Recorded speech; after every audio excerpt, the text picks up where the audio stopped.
인생의 선택에는 이제 수많은 선택들이 있죠.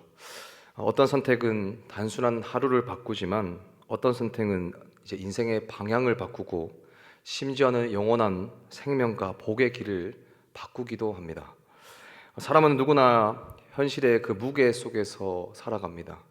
당장의 피로나 부족함이나 우리가 또한 유혹들이 몰려올 때 우리는 종종 지금이 중요하지, 나중 일은 나중에 생각하자고 말합니다. 하지만 성경은 그런 순간이야말로 우리 신앙의 본질이 드러나는 때라고 말합니다. 눈앞에 있는 만족을 붙드는가, 아니면 그 보이지 않는 하나님의 약속을 신뢰하는가. 이 두 가지 선택 사이에서 우리의 믿음이 드러납니다. 하나님은 언제나 우리에게 묻고 계시죠. 너는 무엇을 더 귀하게 여기느냐? 보이는 세상의 만족이냐? 보이지는 않지만 영원한 나의 약속이냐? 지금까지 아브라함에게 항상 요구하셨던 하나님의 말씀이었습니다. 오늘 본문 말씀은 바로 그 질문에 대한 답을 찾게 해줍니다. 오늘 본문 속에서 우리는 오늘 우리가 무엇을 더 귀하게 여기고 있는지 한번 생각해 보면서 그 답을 좀 찾는 시간이 되길 바랍니다. 오늘 본문은 아브라함 자손 이야기의 전환점입니다. 아브라함에서 이삭으로, 그리고 이제 이삭에서 이제 야곱과 에서로 복의 계보가 넘어갑니다. 이삭은 이 40세의 리브가를 아내로 맞이하지만 20년 동안 자녀가 없었습니다. 그러나 이삭은 낙심하지 않고 끊임없이 하나님께 매달려 기도합니다. 본문 21절 말씀을 보시면 이삭이 그의 아내를 위해서 여호와께 간구하며 여호와께서 그의 간구를 들으셨으므로 그의 아내 리브가가 임신하였더니, 긴 시간 끝에 하나님은 이삭의 기도에 응답하셔서 무려 쌍둥이를 허락해 주십니다. 그런데 문제가 하나 있었는데 본문 22절 말씀을 보시면 이 두 아기는 태중에서부터 싸웠습니다. 하나님은 이미 이 태중에서부터 이들의 언약의 방향을 결정하셨습니다. 본문 23절 말씀을 보면 하나님은 장차 이 리브가가 낳을 쌍둥이를 통해 형성될 그 후손이 서로 반목하며 살 것이며, 즉 시기하고 질투하고 미워하며 살 것이고 형이 동생을 섬길 것이라고 말씀하셨습니다. 이 장자의 권한을 절대적으로 인정하는 이 근동 지역의 인습을 뛰어넘는 이 예언을 들은 리브가는 하나님께서 하시는 말씀을 사실 참 이해하기 어려웠을 겁니다. 그렇게 해산 기한이 차고 결국 리브가는 쌍둥이를 출산하게 됩니다. 첫째 장남은 몸이 붉고 전신이 토록 같아서 이름을 에서라고 지었고, 차남은 형의 발꿈치를 잡고 태어난 것을 보고 우리가 잘 알고 있듯이 야곱이라고 이제 지었습니다. 본문은 또한 이들의 성장 과정까지 또 이야기해 주는데 그 말씀이 27절 말씀에 나타나 있습니다. 우리 27절 말씀 우리 함께 읽겠습니다. 시작. 그 아이들이 장성함에 에서는 익숙한 사냥꾼이었으므로 들 사람이 되고 야곱은 조용한 사람이었으므로 장막에 거주하니. 이 본문은 에서를 익숙한 사냥꾼이며 들 사람이라고 말하고 있습니다. 쉽게 말해서 당시 에서가 야곱에 비해 훨씬 더 잘 나가는 사람이었다는 말입니다.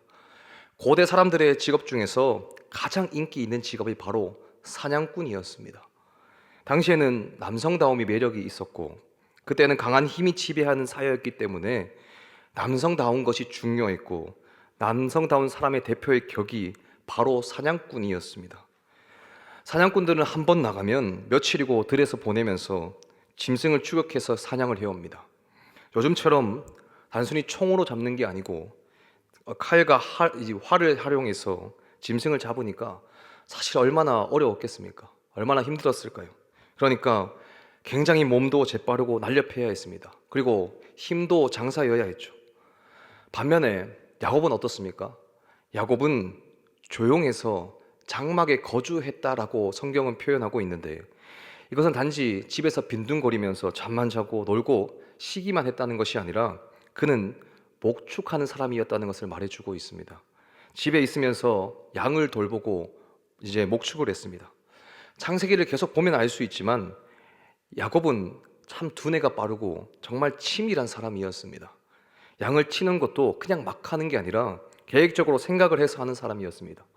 만약 요즘 시대에 태어났다면 야곱은 요즘 많이 이야기하고 있는 4차 산업시대가 필요로 하는 그 인재로 인정을 받았을 텐데, 고대 사회의 눈으로 보면 에서에 비해서 야곱은 별 볼 일 없는 사람, 그저 평범한 사람이었습니다.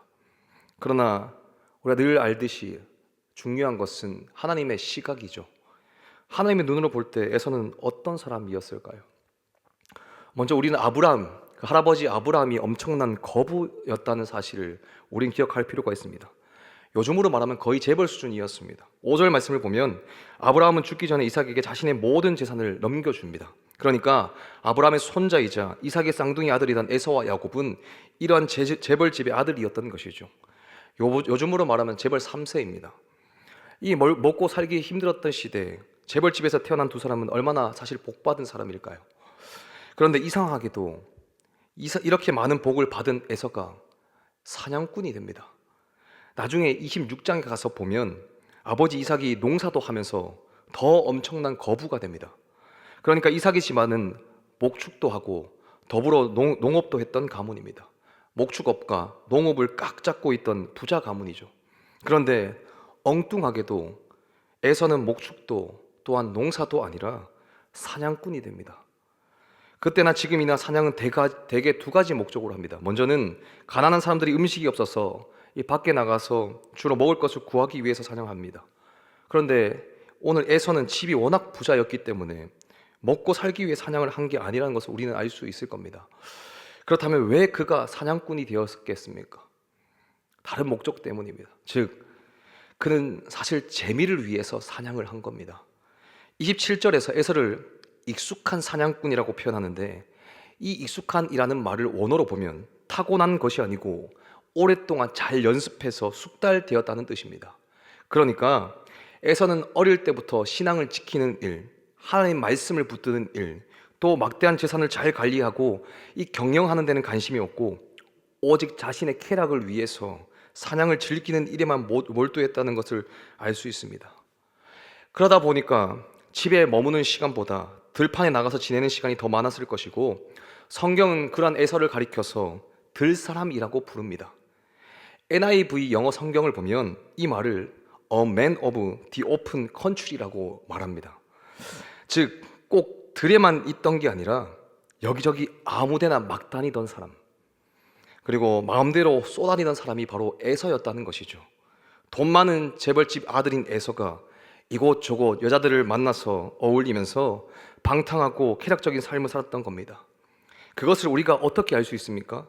직접적으로 성경에 딱 안 나오니까 에서에 대한 너무 박한 표현이 아니냐고 말할 수 있지만, 창세기 26장을 가보면 갑자기 에서가 가나안 여인 2명과 결혼해서 데리고 오게 됩니다. 그것으로 아버지 이삭과 어머니 리브가는 몹시 근심했다는 것을 볼 수 있습니다. 창세기 26장 34절 35절 말씀에 이렇게 기록되어 있습니다. 에서가 40세 해쪽 속 브레리의 딸 유디과 해쪽 속 엘론의 딸 바스맛을 아내로 맞이하였더니 그들이 이삭과 리브가의 마음에 근심이 되었더라. 이 부모의 허락도 없이 자기 마음대로 나가서 그렇게 이곳저곳 돌아다니면서 어울리고 흥청망청 놀던 그 여자들 중에 2명을 골라서 자기 마음대로 지금 결혼을 한 겁니다. 그러니까 오늘 본문에서 붉은 죽 한 그릇에 이 장자권을 팔아넘긴 사건, 이 사건에서 우리가 생각하는 것은 참 야곱이 얍삽하고 비열하다고 생각하지만 그런 차원이 아니라 장자권을 막 넘긴 에서의 모습은 갑자기 나온 게 아니라는 겁니다. 원래 그렇게 아무렇게나 살던 사람이었기 때문에, 오직 자신의 육체, 그 만족을 위해서 살던 사람이었기 때문에 그랬다는 것을 우리가 먼저 알고 들어가야 된답니다. 여기서 또 하나 볼 수 있는 것은 에서와 야곱의 부모인 이삭과 리브가의 자녀에 대한 편애가 있었습니다. 28절 말씀을 한번 보시면 이삭은 에서가 사냥한 고기를 좋아하므로 그를 사랑하고 리브가는 야곱을 사랑하였더라. 하나님은 이 서로 에서와 야곱 각각에 대해 서로 다른 계획을 갖고 계셨고 형이 동생을 섬길 것이라고 말씀하셨습니다. 그렇다면 이것을 잘 알고 있는 이삭과 리브가는 두 아들을 어떻게 키워야 했겠습니까? 이 남성다운 기질과 사람들의 인정을 받는 것으로 소위 자기 잘난 맛에 먹고 살고 있는 에서에게는 이 인간적인 능력과 육신적인 강함이 하나님의 사랑을 받는 조건이 아니라는 것을 가르쳐 줘야 했습니다. 또 야곱에게는 그는 보잘것없는 사람이 아니라 하나님의 은혜가 임한 사람임을 알려주면서 더욱더 겸손하게 다른 사람을 포용하고 섬기고 살라고 이렇게 가르쳐 줘야 했습니다. 그러니까 에서는 인간적인 힘과 강함과 능력으로 그 하나님의 은혜를 얻는 것이 아니고, 야곱은 무슨 자격이 있어서 은혜를 받는 것이 아니라 순전히 하나님의 사랑, 자비와 사랑으로 택함을 받는 것이기 때문에 겸손하고 감사해야 되는 것을 이삭과 리브가는 이 자녀들에게 충분히 가르쳐 줘야 했습니다. 그런데 어땠습니까? 이들은 그렇지 못했습니다. 이삭과 리브가는 두 아들 놓고 각각 한 사람씩 편애했습니다. 그렇다고 다른 아들을 사랑하지 않는 것은 아니지만 한 명을 훨씬 더 사랑했다는 겁니다. 그들은 하나님 말씀에 따라 자식을 키운 것이 아니라 자기들의 기준으로 편애했습니다. 아이들을 보면서 그들의 특성을 따라서 하나님의 말씀으로 양육하지 않고 오직 자기 기준을 가지고 평가하면서 자기 기준에 맞게 맞는 그 아들을 사랑한 겁니다. 그렇게 여러 환경과 부모의 편애로부터 에서와 야곱이 갖고 있던 사고방식은 한 사건을 통해서 그대로 드러나게 됩니다. 그것이 우리가 오늘 너무 잘 알고 있는 오늘 본문의 사건이죠. 어느 날 야곱이 죽을 쓰고 있는데 에서가 아주 지친 상태로 집으로 돌아오게 됩니다. 에서는 죽을 보자마자 당장 좀 나에게 달라고 말을 하죠. 우리 본문 29절, 30절 말씀을 함께 읽겠습니다. 시작. 야곱이 죽을 쏘았더니 에서가 들에서 돌아와서 심히 피곤하여 야곱에게 이르되 내가 피곤하니 그 붉은 것을 내가 먹게 하라 한지라. 그러므로 에서의 별명은 에돔이더라. 이 야곱이 일부러 장자권을 얻기 위해서 어쩌면 술을 쓰기 위해서 죽을 끓였다기보다는 문맥을 한번 볼 때는 야곱이 자기도 배가 고파서 먹으려고 죽을 끓이고 있는데 마침 그때 에서가 들어왔다고 보는 것이 더 타당해 보입니다. 에서가 지금 배고파 죽겠다 하면서 죽을 달라고 가장을 섞어가면서 말합니다. 이때 야곱은 머리가 좀 빨리 돌아가죠. 빨리 돌아가서 기회는 이때다 라고 하면서 재빨리 주제를 바꿔서 말합니다. 31절 32절 말씀을 보시면 야곱이 이르되 형의 장자의 명분 오늘 내게 팔라. 에서가 이르되 내가 죽게 되었으니 이 장자의 명분이 내게 무엇이 유익하리요. 사실 이 에서는 죽을 정도로 배가 고픈 게 아닙니다. 죽게 된 게 아닌데 이 장자권을 얼마나 가볍게 보고 있습니까? 30절에 붉은 것이라고 되어 있는 것이 히브리 원어로 붉은 죽입니다. 성경에서 이 단어가 사용된 경우는 이곳이 유일합니다. 놀랍게도 이 죽에 해당되는 히브리어 단어가 에돔입니다. 그런데 붉은도 역시 에돔입니다. 25절에서 에서가 태어날 때 붉다고 한 것도 같은 단어입니다. 그러니까 에서는 날 때부터 붉은 에돔이었고 지금은 야곱이 만든 붉은 죽, 즉 에돔을 먹고 싶어 합니다. 즉 에돔을 지금 먹고 싶어 하는 겁니다. 이것은 일종의 언어 유희인데 에돔, 붉은 죽은 에서가 앞으로 어떤 사람이 될 것인가를 암시해 주고 있습니다. 에서는 결국 죽을 먹기 위한 인생이 된다는 겁니다. 에돔을 먹기 위한 인생이 된다는 것이죠. 육신의 만족을 위해 사는 사람이 된다는 겁니다. 하나님이 아니라 육체의 만족을 위해 사는 사람이 되고 그의 후손 역시 그렇게 될 것임을 지금 암시하는 말입니다. 그래서 그의 후손이 어떤 민족입니까? 에돔 민족입니다. 반면 야곱은 장자의 명분을 갖게 될 것을 보여줍니다. 이 장면에서 본문은 두 사람을 아주 극명하게 대조해서 보여주고 있습니다. 지금 장자권을 가지고 있는 에서는 무엇이 없습니까? 에서는 장자권은 있고 죽이 없습니다. 그런데 야곱은 죽이 있고 장자권이 없습니다. 서로 자기에게 있는 것을 사용해서 없는 것을 가지려고 시도하고 있습니다. 지금 에서는 가장 소중한 장자권을 내가 좀 잃더라도 자기 배를 채워줄 수 있는 죽을 원하고 있고, 야곱은 자기 배를 채워줄 수 있는 죽을 좀 포기하더라도 소중한 장자권을 얻으려고 하고 있습니다. 결국 그들의 인생은 여기서부터 분명하게 갈리는 것이죠. 무엇이 자기 인생에서 중요한지가 그대로 드러나고 있습니다. 맏아들의 권리, 그 장자의 권리를 원하는 것과 죽을 원하는 것은 둘 다 자신의 만족을 추구하는 것입니다. 하지만 장자의 명분은 앞으로 시간이 걸려야만 누릴 수 있는 만족이고, 죽은 지금 당장 누릴 수 있는 만족입니다. 그래서 에서는 기다릴 수가 없고 지금 당장 나 자신의 그 장자의 권리를 팔아서라도 허기진 배를 채워야 했습니다. 야곱이 죽을 끓인 것은 물론 배가 고파서 끓이려고 했던 그런 것도 있겠지만 그는 장자의 명분을 위해서라면 배고픔을 기다릴 수 있는 사람이었습니다. 그러니까 에서는 당장의 배고픔을 면하는 것이 더 중요했고 야곱은 맏아들의 권리를 얻는 것이 더 중요했습니다. 바로 이것이 그들의 인생관이자 가치관이었죠. 에서는 미래에 대한 사실 전혀 관심이 없고 지금 현재만 보는 사람입니다. 야곱은 미래를 생각합니다. 에서는 미래에 대한 비전이 없고 야곱은 비전이 있습니다.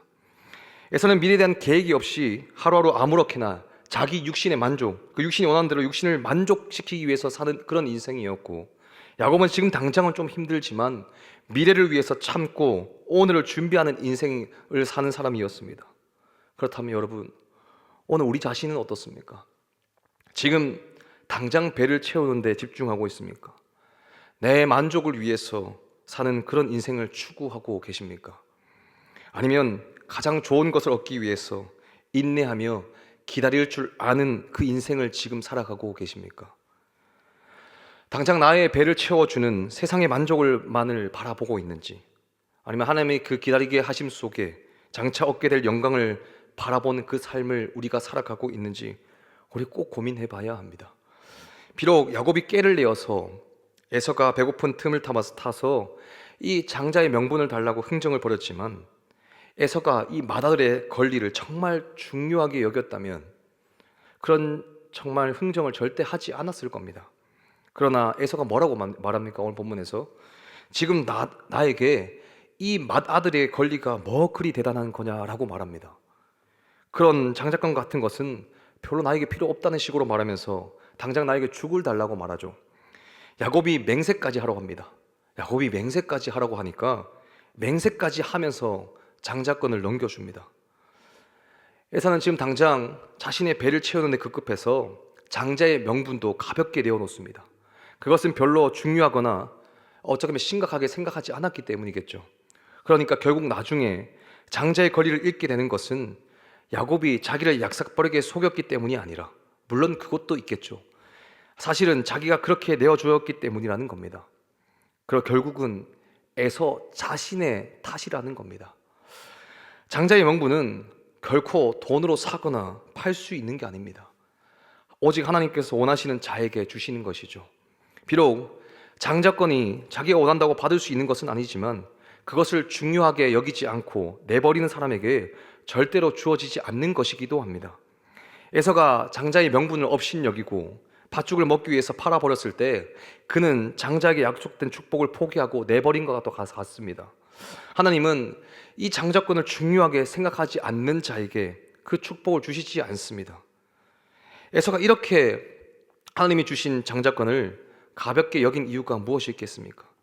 그는 정말 건장한 사냥꾼으로 많은 사람들에게 인정과 칭찬을 받고 인기를 끄는 것에 만족하며 살았기 때문입니다. 그는 자기 능력을 과시하고 스스로 대단한 사람이라고 생각하며 살았습니다. 그는 철저히 현재만을 생각하고 미래를 준비하지 않는 사람이었습니다. 그는 철저히 자기 육신을 믿고 사는 사람이었습니다. 나 하나면 된다. 다른 말로 하면 결국은 하나님을 믿지 않는 사람이었다는 말이죠. 하나님께서 미래에 대한 대단한 복을 누리도록 해주신다는 것을 믿지 않았습니다. 오늘 우리는 어떻습니까? 세상에서 당장의 편안함을 추구하는 것과 비록 힘들어도 인내하는 가운데 그 하나님의 말씀을 들으면서 날마다 새로워지는 그것 중에 어느 것을 더 중요하게 여기면서 살고 있습니까? 세상의 수많은 사람들이, 아니 거의 대부분의 사람들이 야곱의 길이 아니라 에서의 길을 선택해서 그리로 가고 있습니다. 좁은 길이 아니라 넓은 길로 가고 있죠.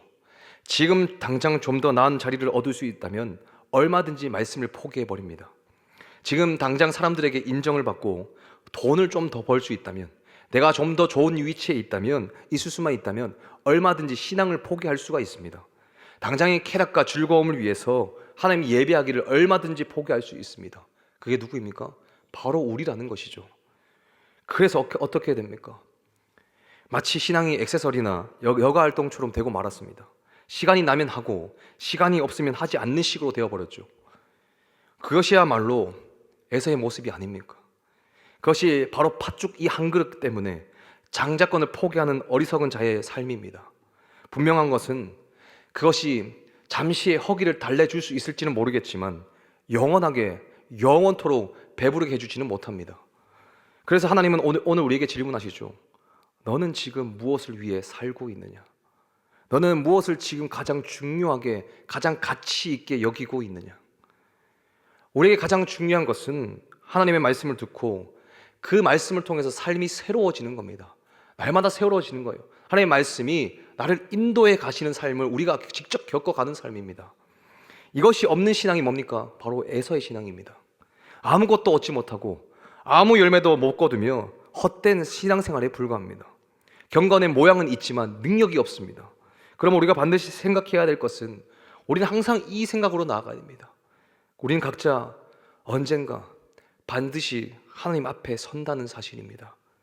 그것을 바라보면서 살면 우리가 비록 지금 힘들어도, 우리가 너무 고통스러워도, 정말 삶의 무게가 너무 견디기 힘들지라도 우리는 인내할 수 있습니다. 당장 어려움이 있어도 참고 견뎌낼 수 있다는 것이죠. 그래서 붉은 죽이 아니라, 그 애돔이 아니라 장자권을 선택하고 나아감으로 결국 그 축복을 마음껏 누리게 된다는 것이죠.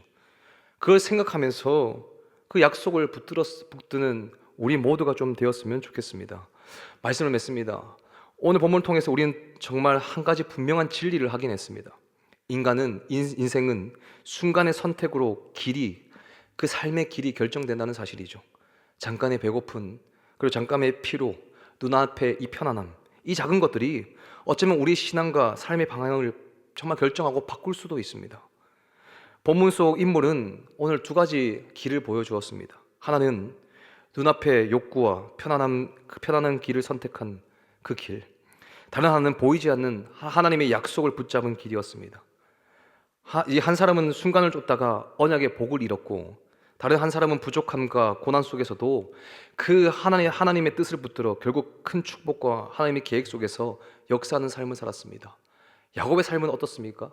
비록 뭔가 좀 치밀하고 좀 얍삽하고 그런 모습은 보이지만 결국 하나님께서는 그 이름을 이스라엘이라고 다시 한번 계명해 주십니다. 그런데 나중에 에서의 모습은 어떻습니까? 그 언약에서 벗어난 자가 됩니다. 둘의 삶은 결과적으로는 극명하게 대조됩니다. 우리 일상생활 속에서도 똑같은 갈림길이 존재합니다. 편리하고 쉽게 얻을 수 있는 것을 선택할 것인가?